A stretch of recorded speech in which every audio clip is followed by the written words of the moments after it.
I know this government documents case was not part of your investigation on the January 6th committee, but in your experience on the Senate Intelligence Committee, you have the maximum level of experience you can have with these issues, and what we're reading about tonight may be in the charges that Donald Trump's going to be facing on Tuesday. What is your reaction to the case as we understand it tonight? Well, I think this is a very difficult and yet very important day in the life of our democracy when you have a former president and a leading candidate for president who is brought up on federal charges.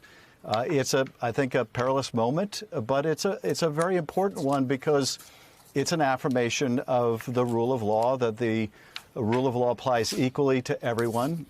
It applies to the high and mighty former presidents as it applies to ordinary citizens. To the extent that we depart from that, to the extent of that departure is not democracy. So this is, I think, a very important step. And, you know, just to respond to what you and Rachel were talking about earlier, we do advise other countries, emerging democracies. You don't simply seek to indict the losing side in an election. But there's a very important distinction here, and that is these charges are not brought as a way of punishing Donald Trump for losing an election. They're brought because he violated the law, or the Justice Department believes it can prove he violated the law beyond a reasonable doubt.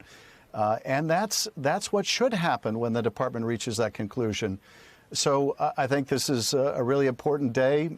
There's some difficult days ahead, but I think in terms of the Congress, we ought to stay out of the way. And I'm deeply concerned that Kevin McCarthy is now threatening to try to bring the Congress into this and insert itself, interfere in the prosecution. And all I would say to Mr. McCarthy and others is Donald Trump has got plenty of good criminal defense lawyers. That's not our job.